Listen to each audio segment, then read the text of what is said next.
ناظرین، بڑھتے ہیں روایت کے اگلے حصے کی جانب۔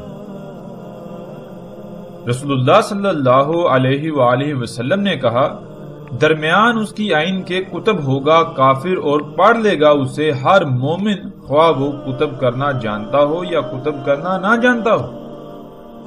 ناظرین، روایت کے اس حصے کو ہم اس وقت تک نہیں سمجھ سکتے جب تک کہ ہم اس میں استعمال ہونے والے الفاظ کو نہیں سمجھ لیتے۔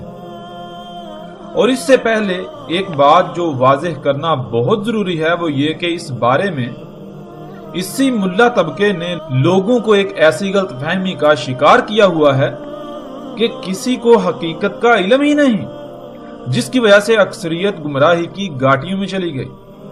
وہ بات غلط فہمی کم اور ایک عقیدے اور نظریے کی حیثیت زیادہ رکھتی ہے کہ دجال کی آنکھوں کے درمیان یعنی اس کے ماتھے پر کافر یا کفر یا پھر کاف فا را لکھا ہوگا اور اس کو تمام کے تمام مسلمان پڑھ لیں گے، خواہ وہ پڑھے لکھے ہوں یا پھر نہ ہوں۔ ناظرین، ان کے اسی عقیدے اور نظریے کی وجہ سے عام عوام فتنہ دجال سے بالکل بے فکر ہو گئی۔ اس کی وجہ یہی بنی کہ ان کے ذہنوں میں یہ بات ڈال دی گئی کہ تم تو مسلمان ہو اور دجال جب بھی آئے گا اس کے ماتھے پر کفر لکھا ہوا تم پڑھ لو گے، یوں تم پر دجال واضح ہوگا اور صرف کافر ہی نہیں پڑھ سکیں گے اور وہ اس کے فتنے کا شکار ہو جائیں گے۔ ناظرین، یہاں ایک اور بات بہت ضروری ہے، وہ یہ کہ ان کے نزدیک مسلمان کی تعریف کچھ یوں ہے کہ مسلمان وہ کہلاتا ہے جو دین اسلام کا ماننے والا ہو۔ اور دین اسلام کیا ہے؟ اس کی تعریف کچھ یوں ہے کہ جیسے دنیا میں باقی مذاہب موجود ہیں جنہیں آپ ہندوازم، ہندوتوا، بدھزم، پارسی، یہودی یا عیسائی وغیرہ کا نام دیتے ہیں یا ان ناموں سے جانتے ہیں، بالکل اسی طرح ایک دائرہ ہے، ایک گروہ ہے جس میں داخل ہونے کا ایک رستہ ہے جو کہ کلمے کا اقرار، اور باہر نکلنے کا کوئی رستہ نہیں۔ اس دائرے کا نام اسلام ہے۔ جو بھی اس دائرے میں داخل ہوگا وہ مسلمان ہے اور جو اس دائرے کے باہر ہے وہ کافر ہے۔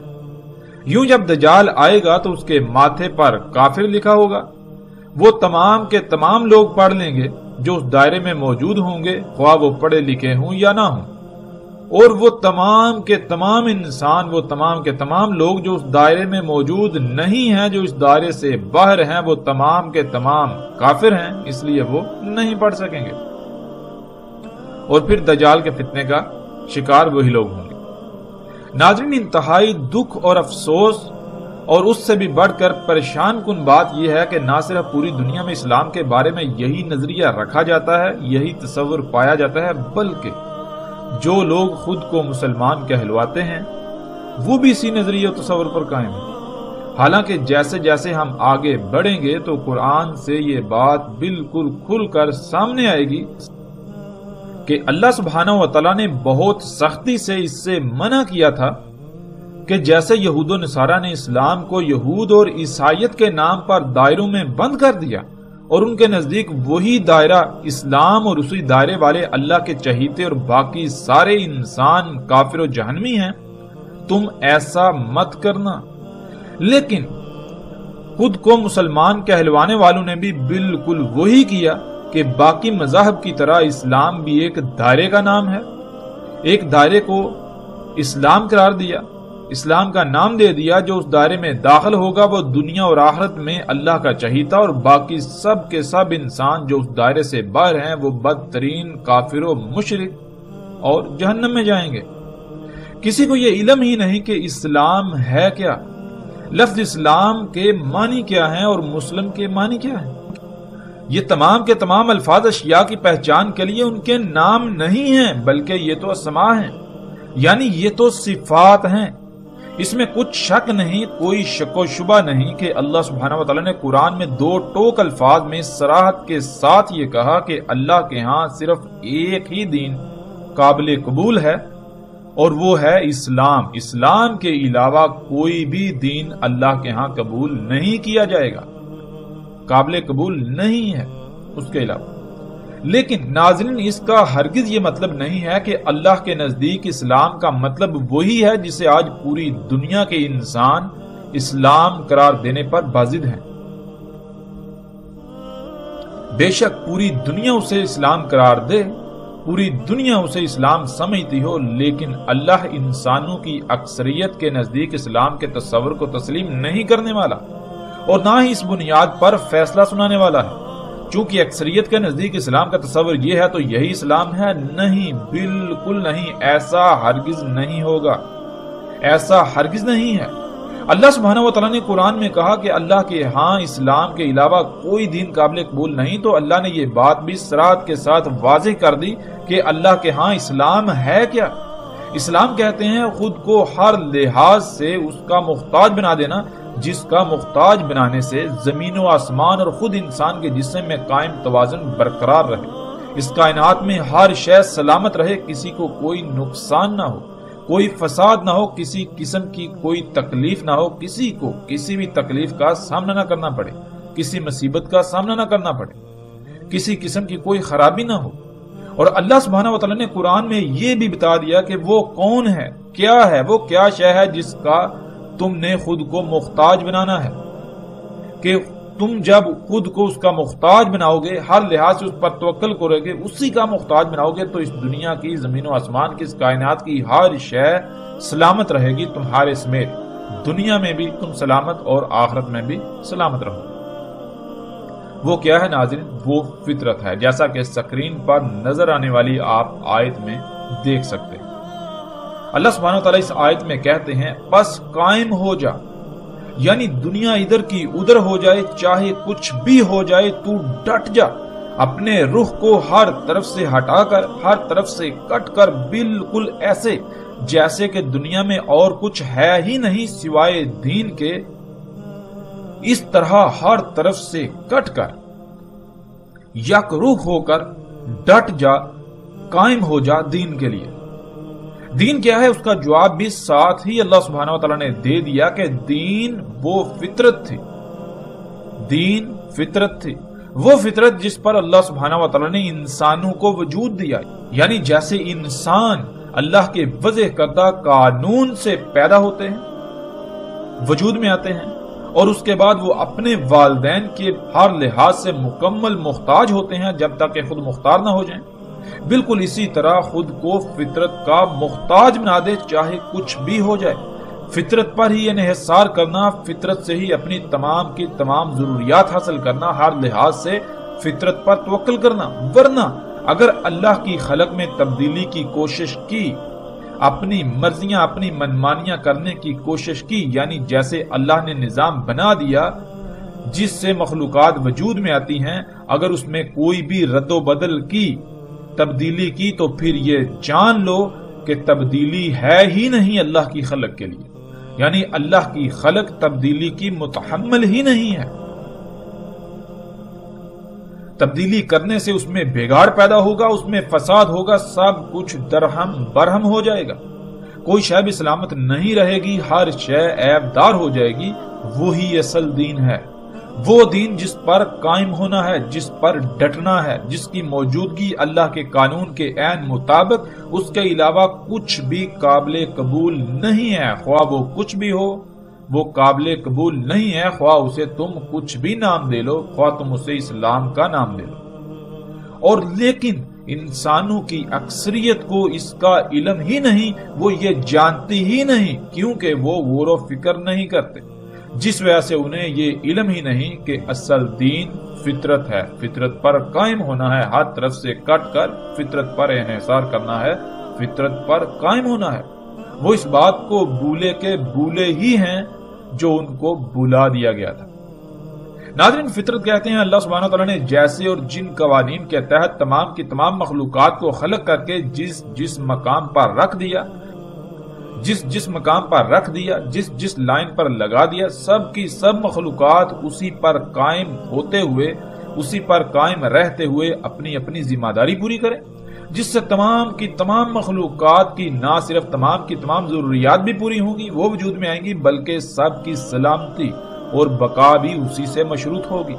بالکل اسی طرح انسان نے بھی خود کو انہی حدود کے اندر رکھنا تھا، انہی حدود کے اندر رکھنا ہے جن کا تعین اللہ سبحانہ و تعالیٰ نے کر دیا، اسی لائن پر قائم ہونا ہے، اسی ذمہ داری کو پورا کرنا ہے جس کے لیے اسے وجود میں لایا گیا، ہر لحاظ سے خود کو اسی کا محتاج بنانا ہے، یعنی فطرت کا محتاج بنانا ہے، خود سے اپنی مرضی سے کچھ بھی نہیں کرنا، اپنی تمام تر ضروریات اسی نظام سے حاصل کرنی ہے جو اللہ نے وضع کر دیا، یعنی تمام کی تمام مخلوقات اپنی اپنی لائن پر قائم رہتے ہوئے اپنی اپنی ذمہ داری پوری کریں گی تو انسان سمیت تمام کی تمام مخلوقات کی تمام تر ضروریات وجود میں آئیں گی۔ جیسے انسان کی تمام ضروریات جس میں سفر کے ذرائع ہیں، سفر کے لیے اللہ سبحانہ و تعالیٰ نے انسان کے لیے اس کی ضرورت کو پورا کرنے کے لیے اسی نظام سے گدھے گھوڑے اونٹ وغیرہ خلق کیے، کھانے کے لیے فصلیں پھل سبزیاں وغیرہ خلق کی۔ ناظرین، جب تک کوئی خود کو فطرت پر قائم نہیں کر لیتا وہ دنیا و آخرت میں خسارے و ہلاکت کا شکار ہوگا، خواہ وہ دنیا میں کسی بھی لفظ سے پکارا یا جانا جاتا ہو، مسلمان، ہندو، یہودی، عیسائی یا کچھ بھی۔ یہ تمام کے تمام دائرے انسانوں کے بنائے ہوئے ہیں، اللہ کے نہیں، اور انسانوں کے لگائے ہوئے داروں کی بنیاد پر اللہ اپنے فیصلے نہیں کرے گا۔ کوئی بھی انسان اپنی ذات میں اللہ کا چہیتا نہیں ہے، کوئی گروہ اللہ کا چہیتا نہیں ہے۔ اللہ سبحانہ و تعالیٰ رنگ، نسل، کسی گروہ، کسی فرقے کی بنیاد پر فیصلہ نہیں کرتا۔ اللہ سبحانہ و تعالیٰ کے ہاں اگر کسی قسم کی کوئی تقسیم ہے تو وہ صرف اور صرف ایک ہی، اور وہ ہے تقوی کی بنیاد۔ اللہ سبحانہ و تعالیٰ نے بالکل کھول کر واضح کر دیا کہ اسلام کیا ہے، یعنی تم انسانوں سمیت تمام کی تمام مخلوقات کی سلامتی اسی میں ہے کہ اللہ نے جیسا اور جس مقصد کے لیے تمہیں خلق کیا بالکل ویسے ہی رہو، اسی مقصد کو پورا کرو، یعنی ہر طرف سے کٹ کر مکمل طور پر فطرت پر قائم ہو جاؤ۔ یہی اصل دین ہے۔ فطرت پر قائم ہونے سے ہی سلامتی ہے جسے اسلام کہا گیا۔ اگر کوئی فطرت پر قائم ہے، خواہ دنیا میں اسے لوگ ہندو، عیسائی، یہودی یا کسی بھی لفظ سے جانتے یا پکارتے ہوں، وہ اللہ کے قانون میں مومن ہے۔ اور جو فطرت پر قائم ہونے کی بجائے فطرت کے مقابلے پر مصنوعی اشیاء پر توکل کریں گے، جو مصنوعی اشیاء پر توکل کرتے ہیں، انہی مشینوں پر توکل کرتے ہیں، انہی مشینوں پر توکل کریں گے، وہ اپنے نام کے ساتھ خواہ کتنا ہی بڑا اور کتنا ہی موٹا مسلم یا مومن کیوں نہ لکھوا لیں، وہ اللہ کے قانون میں بدترین مشرک ہیں۔ یہودی، عیسائی، ہندو، بدھ مت اور مسلم لفظ کی بنیاد پر قطعاً کوئی فیصلہ نہیں ہوگا۔ ناظرین، فطرت کیا ہے گزشتہ ایک ساتھ میں بھی بہت ہی تفصیل کے ساتھ مختلف پہلوؤں سے بات کی جا چکی، اور ہم نے کوشش کی کہ مختصراً اور مزید الگ پہلو سے بھی یہاں بات کر دی جائے، تو وہ بھی ہم کر چکے تاکہ کسی کو کسی بھی قسم کا کوئی ابہام یا شک و شبہ نہ رہے۔ اب ناظرین آتے ہیں واپس اسی موضوع کی طرف کہ دجال کی آئین کے درمیان کافر کتب ہوگا جسے ہر مومن غور و فکر کر کے جان لے گا، خواہ وہ لکھنا جانتا ہو یا نہ جانتا ہو۔ ناظرین، جو عقیدہ و نظریہ اس حوالے سے پوری دنیا میں پھیلا دیا گیا، لوگوں کے اذہان میں راسخ کر دیا گیا، کچھ وقت کے لیے اگر اسے صحیح مان بھی لیا جائے تو سوال یہ پیدا ہوتا ہے کہ اگر آپ چینی یا روسی زبان نہیں آتی، آپ چینی یا روسی زبان نہیں بول سکتے، اور کوئی آپ کے سامنے چینی یا روسی یا اس کے علاوہ ایسی زبان میں آپ کے سامنے کوئی لفظ لکھ کر لے آتا ہے جسے آپ نہیں سمجھ سکتے، جسے آپ نہیں جانتے، تو کیا آپ اس لفظ کو پڑھ پائیں گے؟ خواہ آپ کتنے ہی بڑے مومن کیوں نہ ہوں۔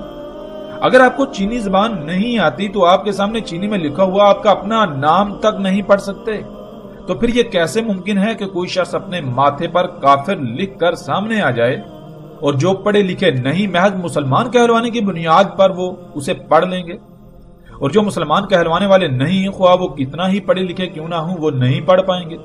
کیا آج دنیا میں بہت بڑی تعداد میں ایسے لوگ موجود نہیں جو مسلمان کے بجائے یہودی، عیسائی اور مختلف مذاہب کے کہلاتے ہیں، لیکن وہ عربی پر اس طرح عبور رکھتے ہیں کہ اس طرح کوئی عام مسلمان نہیں رکھتا، جن کو علم ہے اس لفظ کافر یا کفر کا؟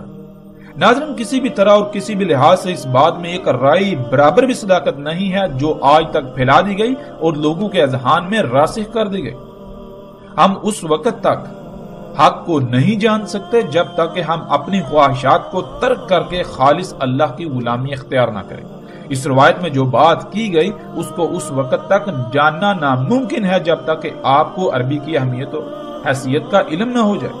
عربی دنیا کی باقی زبانوں کی طرح محض بول چال، ایک دوسرے کو مخاطب کرنے یا اشیاء کی پہچان کے لیے الفاظ کے مجموعے کا نام ہرگز نہیں ہے۔ اس بات کا اندازہ آپ اس سے بھی لگا سکتے ہیں کہ دنیا میں ہزاروں نہیں بلکہ لاکھوں زبانیں بولی جاتی تھیں جن میں عربی کو کوئی خاص حیثیت حاصل نہیں تھی۔ عربی سے بڑی بڑی زبانیں دنیا میں موجود تھی۔ دنیا میں اس وقت عالمی سطح پر لاطین کا بول بالا تھا، بالکل ایسے ہی جیسے آج انگلش کا ہے۔ تو اس کے باوجود قرآن کو عربی میں ہی کیوں اتارا گیا؟ جبکہ ہم جانتے ہیں آج بھی دنیا میں سب سے زیادہ بولی جانے والی زبان عربی نہیں ہے بلکہ انگلش، چینی، ہندی، اردو، فرینچ اور اسپانش وغیرہ ہیں۔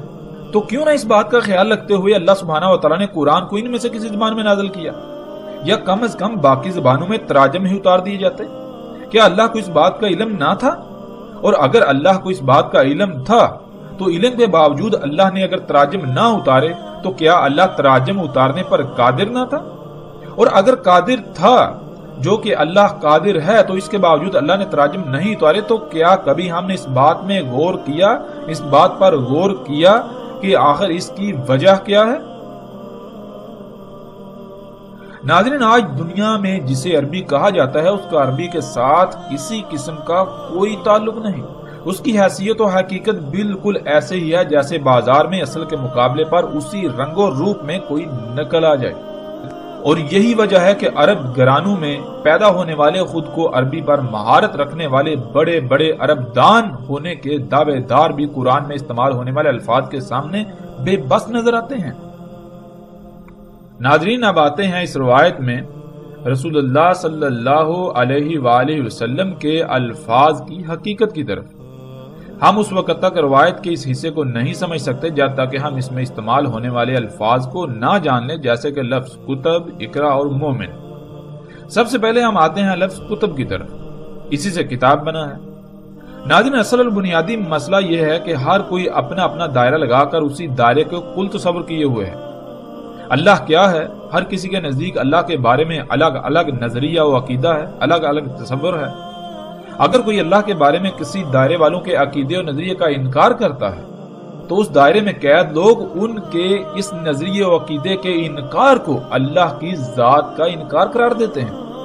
حالانکہ حقیقت تو یہ ہوتی ہے کہ انکار اللہ کا نہیں بلکہ اللہ کے بارے میں ان کے خود ساختہ نظریے و عقیدے کا ہوتا ہے، اور وہ لوگ اپنے عقیدے کے انکار کو اللہ کا انکار قرار دیتے ہیں، گویا کہ اللہ ان کے عقیدے کا نام ہے، اور ہر ایک کے لیے لازم ہے کہ ان کے عقیدے کو اپنائے۔ اس سے باہر اگر نکلے گا تو وہ عقیدے سے باہر نکلنا نہیں، عقیدے کا انکار نہیں، عقیدے کا رد نہیں بلکہ اللہ کا انکار ہوگا۔ سادہ اور آسان بات تو یہ ہے کہ ان لوگوں کا کہنا یہ ہے کہ جو ہماری عقل میں ہے، جو ہماری عقل میں آئے وہی حق ہے، وہی کل ہے، جو ہماری عقل سے باہر ہے، جو ہماری عقل میں نہیں آتا اس کا کوئی وجود ہی نہیں، اور باقیوں پر یہ بات لازم ہے کہ وہ ہماری سوچوں، ہماری فکروں کے پابند ہو جائیں، پابند بنیں۔ وہ ہماری سوچوں فکروں کے پابند ہیں، وہ بھی انہی کی طرح اسی میں قید ہو جائیں۔ ناظرین، اسی وجہ سے آج ہر کسی کے ذہن میں یہ بات ڈالنے کی پوری کوشش کی گئی کہ دجال ایک شخص ہوگا اور اس کے ماتھے پہ عربی رسم الخط میں کافر یا کفر لکھا ہوگا، جسے ہر وہ شخص پڑھ لے گا جو خود کو مسلمان کہلوانے والا ہے، خواہ وہ پڑھا لکھا ہو یا نہ ہو۔ اور اسی وجہ سے عربی کے الفاظ کو اپنی اپنی عقل کے مطابق ڈال کر ایسے ایسے عقائد کو پروان چڑھایا گیا کہ جس سے اکثریت گمراہی کی گھاٹیوں میں چلی گئی۔ ناظرین، لفظ کتب، اس کے معنی کیا ہے؟ اس کا سب سے جامع ترین معنی یہ ہے کہ علم کا کسی بھی شکل و صورت میں اس طرح وجود ہونا کہ اسے وہاں سے حاصل کیا جا سکے۔ مثلا جب آپ کسی شے کو دیکھتے ہیں تو اس میں غور و فکر کرنے سے آپ کے پاس علم آتا ہے۔ وہ علم آپ کے پاس آنے سے پہلے جس صورت میں موجود تھا وہ حالت، وہ صورت کتب ہونا کہلاتی ہے، کتب کہلاتی ہے۔ اور جہاں یا جس میں وہ علم تھا، علم کتب تھا، یعنی اس صورت میں موجود تھا، وہ شے کتاب کہلاتی ہے۔ ایسے ہی ناظرین، آپ دیکھتے ہیں کہ ایک مشین آپ کے سامنے موجود ہے، وہ مشین نہ صرف ایک وجود ہے، ایک خلق ہے، بلکہ وہ ایسا علم بھی ہے جو کہ کتب ہے۔ اب اگر آپ اس مشین میں غور کریں گے یعنی اس کی گہرائیوں میں جائیں گے تو جو علم اس میں کتب ہے وہ آپ کو حاصل ہو جائے گا۔ اس طرح ناظرین ایک اور مثال لے لیتے ہیں۔ ذرا تصور کریں آپ نے ایک بڑا سا گھر خریدا جو کہ خالی ہے، بالکل خالی۔ آپ گھر کا سامان لے کر آئے تو سوال یہ پیدا ہوتا ہے کہ آپ نے اس کے بعد کیا کرنا ہے۔ اگر آپ سے یہ سوال پوچھا جائے کہ اب آپ کیا کریں گے تو جواب یہ ملے گا کہ گھر میں سامان جوڑنا ہے۔ اور اگر پھر یہ سوال کیا جائے کہ آپ کو کیسے علم ہوا کہ سامان جوڑنا ہے تو پھر جواب آئے گا کہ ظاہر ہے جب گھر نیا خریدا ہے تو رہنے کے لیے خریدا ہے، اور اس وقت تک کیسے گھر میں رہ سکتے ہیں جب تک کہ گھر میں سامان ہی نہ ہو۔ سامان لائے ہیں تو ظاہر ہے اس وقت سامان کو ہی جوڑا جائے گا۔ ناظرین یہ علم آپ سے پہلے کہاں تھا، ذرا غور کریں کہ اس وقت گھر میں سامان جوڑا جائے گا۔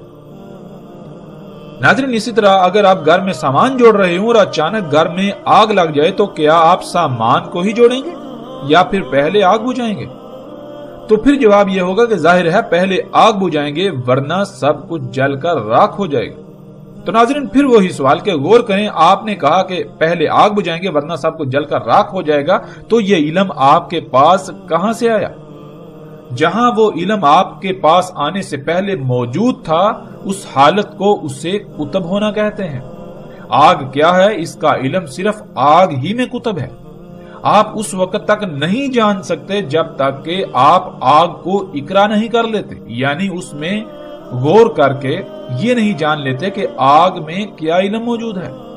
جیسے ایک بچہ جو آگ سے ناشنا ہوتا ہے وہ پہلی بار جب آگ کے قریب جائے گا تو اس سے نہیں علم کہ آگ کیا ہے، وہ بغیر کسی خوف و خطر کے آگ کو چھو لے گا، لیکن اس کے بعد آئندہ وہ آگ کے قریب بھی نہیں جائے گا کیونکہ اس سے علم ہو گیا کہ آگ جلاتی ہے جس سے جلنے کی تکلیف ہوتی ہے۔ تو ناظرین وہ علم جو پہلے اس بچے کے پاس نہیں تھا، اس کے پاس آنے سے پہلے وہ علم کہاں تھا؟ اس حالت کو اسے کتب کہتے ہیں۔ ہم موجودہ دور کی اشیاء ہی کی ایک مثال لے لیتے ہیں۔ مثال کے طور پر ناظرین جب آپ اپنے کمپیوٹر یا موبائل میں کچھ لکھتے ہیں یعنی کتب کر رہے ہوتے ہیں تو کیا آپ وہ قلم اور سیاہی سے کتب کر رہے ہوتے ہیں؟ اور کیا وہ کاغذ کے اوراق پر کتب ہو رہا ہوتا ہے اور پھر کسی ایسی کتاب کی شکل میں محفوظ ہوتا ہے جسے آپ کتاب کہتے ہیں یعنی کاغذات کے اوراق؟ نہیں، بالکل نہیں، بلکہ وہ تو کمپیوٹر کے اس حصے میں کتب ہو رہا ہوتا ہے جسے آپ ہارڈ ڈسک کا نام دیتے ہیں۔ جس میں علم کتب ہو وہ عربی میں کتاب کہلاتی ہے۔ آپ جب اپنے کمپیوٹر میں کچھ کتب کرتے ہیں تو وہ کہاں پر کتب ہوتا ہے، کہاں پر جا کر محفوظ ہوتا ہے وہ آپ جانتے ہیں، اسے آپ ہارڈ ڈسک کا نام دیتے ہیں، لیکن عربی میں اسے ہارڈ ڈسک نہیں بلکہ کتاب کہا جائے گا، عربی میں اسے کتاب کہتے ہیں۔ اب ناظرین اگر وہ کتاب جس میں علم کتب ہوا وہ آپ کے سامنے لائی جائے یعنی وہ ہارڈ ڈسک آپ کے سامنے لا کر رکھی جائے تو کیا آپ اسے اقرا کر لیں گے یعنی پڑھ لیں گے؟ آپ یہ جان لیں گے کہ اس میں کون سا علم موجود ہے، کون سا علم اس میں کتب ہے جسے آپ ہارڈ ڈسک کہتے ہیں؟ اس میں کیا علم کتب ہے؟ نہیں نا، کیونکہ آپ میں یہ جاننے کی صلاحیت ہی نہیں کہ اس میں کیا کتب ہے۔ اس میں جو کتب ہے اسے جاننے کی صلاحیت کمپیوٹر میں ہے۔ ناظرین یہ ہے کتب کا معنی اور کتاب کیا ہے یہ بھی ہم پر واضح ہو گیا۔ اللہ سبحانہ وتعالی نے قرآن میں اس کائنات کو، زمین و آسمانوں کو کتاب کہا اور ان میں موجود تمام کی تمام مخلوقات کو اس کتاب کی آیات کہا۔ جب آپ پر یہ بات واضح ہو گئی کتب کیا ہے اور کتاب کسے کہتے ہیں تو پھر آپ پر یہ بات بالکل واضح ہو جائے گی کہ اس کائنات کو اللہ نے کتاب کیوں کہا۔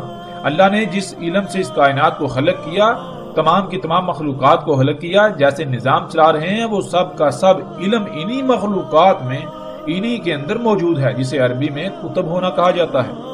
ناظرین جب علم کتب ہوتا ہے تو اس کتب علم کو غور و فکر کر کے جس میں وہ علم کتب ہے اس کی گہرائی میں جا کر اس علم کے حصول کو عربی میں اقرا کہتے ہیں۔ گھر میں سامان جوڑنے کے دوران آگ لگ گئی تو پہلے آگ بجھائیں گے، حالانکہ کسی نے بھی آپ کو نہیں کہا بلکہ آپ نے خود جان لیا۔ جس طرح جان لیا اسے عربی میں اقرا کہتے ہیں، یعنی آپ نے آگ کو دیکھا، آپ کو علم ہے کہ آگ اگر نہ بجھائی گئی تو یہ سب کچھ جلا کر راکھ کر دے گی، یہ ہے یقرا یا اقرا۔ ناظرین اب آتے ہیں لفظ مومن کی طرف۔ قرآن میں متعدد آیات میں نہ صرف لفظ مومن دیکھا ہوگا آپ نے، بلکہ ایک اور لفظ آمنو بھی دیکھا اور پڑھا۔ آمنو کہتے ہیں کہ جب آپ کو کوئی بات کہی جائے، کوئی حکم دیا جائے یا کچھ بھی کہا جائے تو اس کی بات کو تسلیم کر لینا، یعنی اس بات کو مان لینا۔ اور مومن کہتے ہیں جو اس بات کو مان کر، یعنی آپ سے کہی ہوئی بات کو مان کر اس پر عمل کرنا۔ یہیں پر آپ مومن اور مسلم میں فرق بھی جان سکتے ہیں۔ مومن تو آپ پر واضح ہو گیا کہ جو بھی حکم دیا جائے اسے مان کر اس پر عمل کرنا، اور مسلم کہتے ہیں جو حکم دیا گیا، جو بات کہی گئی، اس کے آگے سرنڈر کر دینا، اس پر عمل کرنا۔ ناظرین بظاہر مومن اور مسلم میں ایک ہی معنی نظر آتا ہے، لیکن ایک چھوٹا سا فرق ان دونوں الفاظ میں زمین و آسمان کے فاصلے پیدا کر دیتا ہے۔ آپ کو نہیں علم کہ کون سا شخص ہے جو خود دل سے بات کو تسلیم کر کے عمل کر رہا ہے، یا پھر کون ہے جو کسی مجبوری، کسی دباؤ، کسی لالچ، کسی خوف یا ڈر کے تحت سرنڈر کیے ہوئے ہے، مجبوراً بات مان کر عمل کر رہا ہے۔ جو بغیر کسی خوف، دباؤ، لالچ اور ڈر وغیرہ کے بات کو دل سے تسلیم کر کے عمل کرتا ہے، وہ مومن کہلاتا ہے۔ چونکہ یہ اندرونی کیفیت ہے تو انسان یہ فیصلہ نہیں کر سکتا کہ کون دل سے تسلیم کر کے عمل کر رہا ہے اور کون مجبوراً تسلیم کر کے عمل کر رہا ہے۔ جب تک کہ راسخ علم نہ آ جائے تو تب تک وہ مسلم ہی ہیں، یعنی سرنڈر کیے ہوئے ہیں، بات کو مان کر عمل کر رہے ہیں۔ کسی نے دل سے تسلیم کیا یا مجبوراً، یہ فیصلہ انسان کا نہیں بلکہ اس کا فیصلہ اللہ کرے گا۔ انسان ظاہر کا مکلف ہے تو ظاہر کی بنیاد پر فیصلہ کرنے کی صلاحیت رکھتا ہے، نہ کہ جس کا وہ مکلف ہی نہیں، جو اس کی پہنچ سے باہر ہے، اس پر وہ فیصلہ کرنے کی صلاحیت رکھتا ہو۔ ناظرین دجال کی آئین کے درمیان کتب ہوگا کفر، ہر مومن پہچان لے گا اسے۔ دجال کی آئین کیا ہے یہ ہم گزشتہ ایک ساتھ میں تفصیل کے ساتھ جان چکے، جو کہ تمام کے تمام دیکھنے کے آلات ہیں، جنہیں کیمروں سمیت دیکھنے کے مختلف آلات کا نام دیا جاتا ہے۔ ناظرین ان آلات سے جو کچھ بھی آج آپ کے سامنے لایا جاتا ہے، آپ کو دعوت دی جاتی ہے، وہ سارے کا سارا اللہ کے ساتھ کفر ہے۔ کفر کہتے ہیں انکار کرنے کو۔ مثلا جب اللہ نے حکم دیا کہ ہر طرف سے کٹ کر مکمل طور پر یک رخ ہو کر فطرت پر قائم ہو جاؤ، تو دیکھیں کہ جو دجال کے دیکھنے کے آلات کے ذریعے آپ کے سامنے لایا جاتا ہے وہ فطرت ہے یا پھر فطرت کے مقابلے میں اس کی ضد، فطرت کا کفر، اللہ کے حکم کا انکار۔ ناظرین مومن کیسے دجال میں کتب کفر کو پڑھ لے گا، کیسے پہچان لے گا؟ یہ بات بالکل واضح ہو جاتی ہے۔ اگر آپ مومن ہیں یعنی آپ اللہ کی اطاعت کرتے ہیں، اللہ نے جو بھی حکم دیا، جو بھی بات کہی، اسے دل سے تسلیم کر کے اس پر عمل کرتے ہیں، تو دجال میں کتب کفر یعنی اللہ کی ہدایات، اللہ کے احکامات کے انکار کو بالکل واضح پہچان سکتے ہیں، بالکل بھی مشکل نہیں ہے اس کے پہچاننے میں۔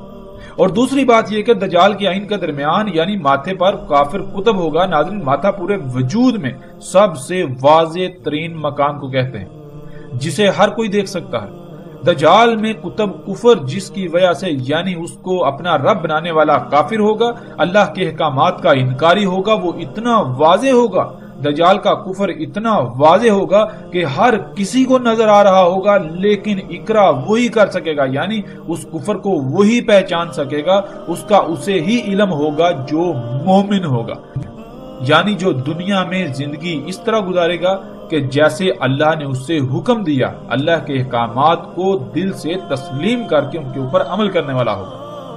آج دجال میں کتب کفر اتنا واضح ہے کہ جیسے جسم میں سب سے واضح ترین مقام ماتھا ہوتا ہے، کہ جسم کے کسی اور حصے پر کچھ لکھا ہو تو سب کو نظر نہیں آ سکتا، مگر ماتھے پر کچھ بھی لکھا ہو یا کوئی نشان لگا ہو تو ہر کسی کو نظر آ رہا ہوگا۔ بالکل اسی طرح دجال میں کتب کفر بھی اتنا ہی واضح ہے۔ اللہ نے اپنے رزق سے حلال طیب کا حکم دیا، مگر آج اللہ کے اس حکم کا انکار عملاً ہر طرف واضح نظر آ رہا ہے۔ اللہ کے مقابلے پر انہی مشینوں، انہی ایجادات سے وجود میں آنے والا غیر اللہ کا رزق، جو کہ نہ صرف اللہ کے علاوہ اوروں کا ہے بلکہ حرام ہے، خبیث ہے، جو دڑا دڑ کھایا جا رہا ہے، جس کی ہر طرف برمار ہے، ہر طرف وہی نظر آ رہا ہے۔ یعنی آج جو کچھ بھی آپ کو ہر طرف نظر آتا ہے وہ کھانے پینے کی اشیاء ہوں یا کسی بھی قسم کے استعمال کی اشیاء، آپ کی ضروریات کا سامان، کیا وہ فطرت ہے یا پھر اس کے مقابلے پر اس کی نقل؟ اللہ نے تو حکم دیا کہ فطرت پر قائم ہو جاؤ، اسی کو دین اسلام کہا، تو کیا آج اسلام کے دعوے داروں میں سے کوئی ہے جو یہ دعویٰ کر سکے کہ وہ فطرت پر قائم ہے؟ جب کوئی بھی فطرت پر قائم نہیں تو یہ دین اسلام ہرگز نہیں، یہ وہ دین نہیں ہے جس کو اللہ سبحانہ و تعالیٰ نے اسلام کہا، جو اللہ کے ہاں قابل قبول ہے، جس کے علاوہ دوسرا کوئی دین قابل قبول نہیں ہوگا۔ اللہ کے ہاں دین اسلام ہر طرف سے کٹ کر یک رخ ہو کر فطرت پر قائم ہونا ہے، اور آپ اس کے برعکس جسے جی چاہے اسلام کا نہ دیں، وہ آپ صرف اور صرف خود کو دھوکہ دینے کے علاوہ اور کچھ نہیں کر رہے۔ ناظرین، اس بات کو تسلیم کرنا اتنا آسان تو نہیں ہے، کیونکہ خود کو غلط کہنا اور آج تک جو کرتے رہے اس سب کو غلط کہنا ظاہر ہے اتنا آسان نہیں، لیکن مشکل بھی نہیں ہے اگر اللہ کی غلامی کرنا مقصود ہو۔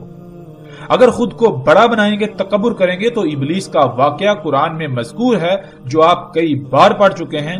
جب اس پر اس کا غلط ہونا واضح کیا گیا تو بجائے اس کے کہ وہ اپنی غلطی مان کر اپنی اصلاح کرتا اور فلاح پا جاتا، فلاح کا سودا کرتا، بلکہ وہ اکڑ گیا کہ اس نے جو پہلے کیا وہ کیوں غلط ہو سکتا ہے؟ نہیں، بالکل نہیں، بلکہ وہ بالکل صحیح تھا۔ اور پھر اس کا انجام کیا ہوا؟ اس کا انجام کسی سے بھی پوشیدہ نہیں ہے۔ ناظرین، کیا دجال میں کفر ہر طرف کھلم کھلا واضح نہیں ہے؟ بالکل واضح ہے۔ اللہ نے فطرت پر قائم ہونے کا حکم دیا تو اللہ کے اس حکم کا کفر آپ کو ہر طرف نظر آئے گا۔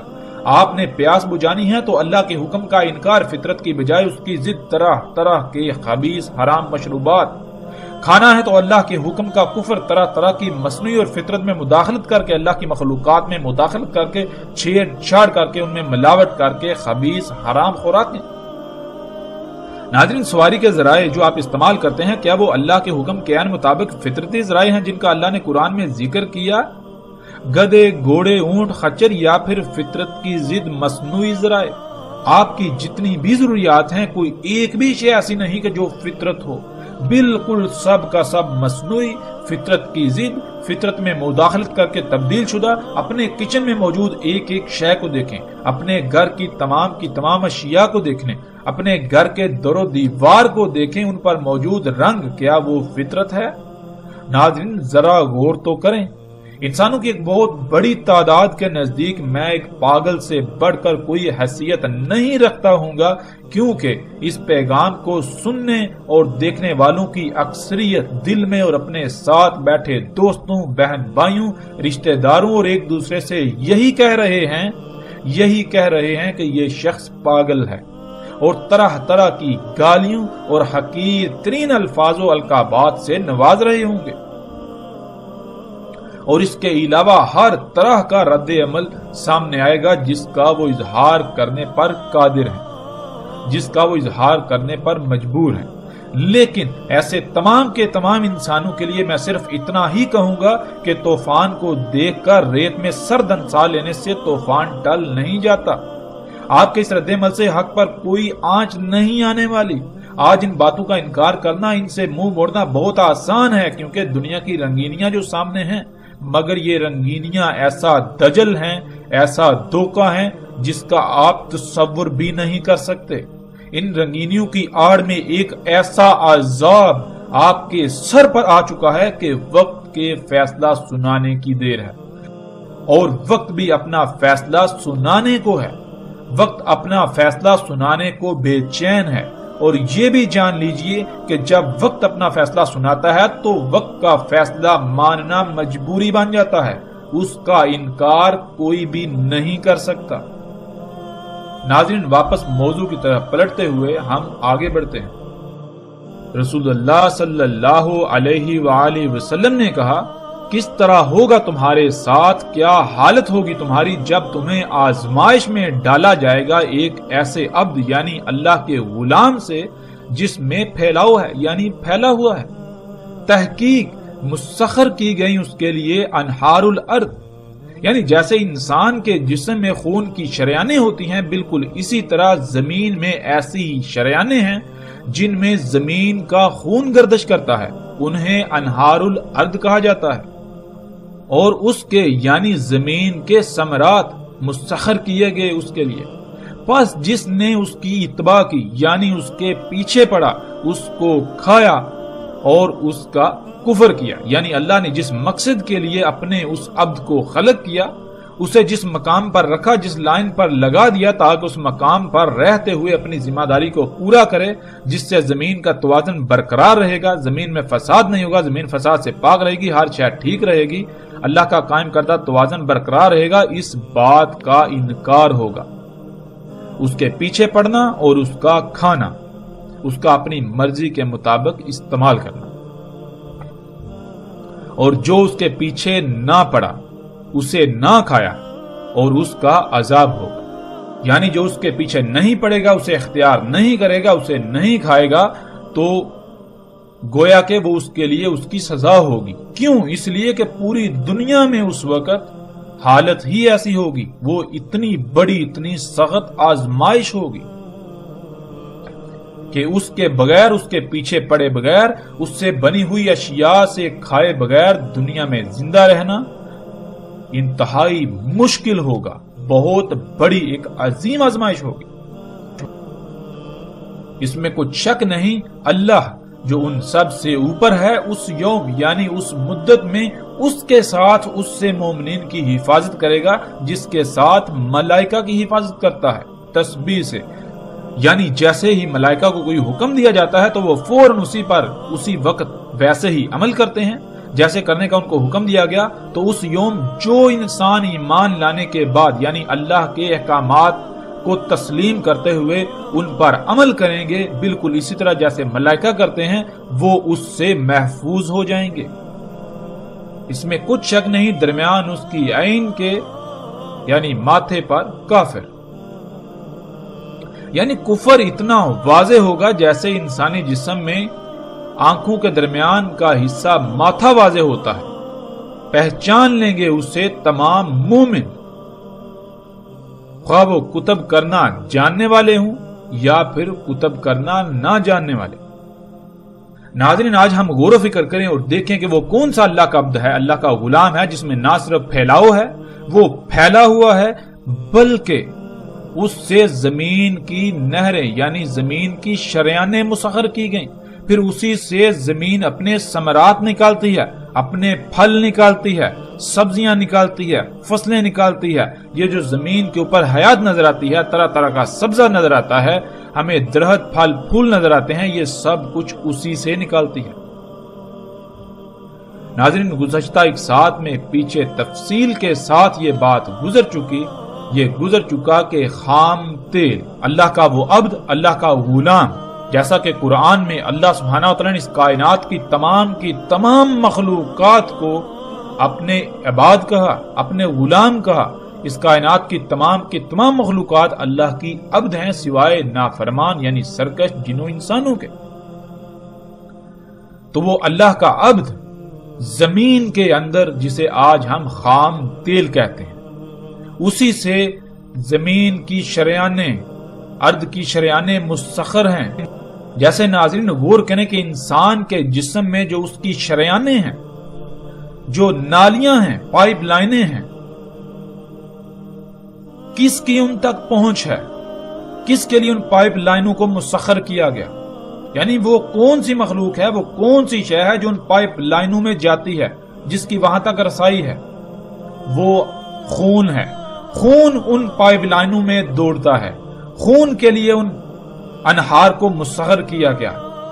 انسان کے جسم میں جو شریانیں ہیں وہ خون کے لیے مسخر کی گئیں۔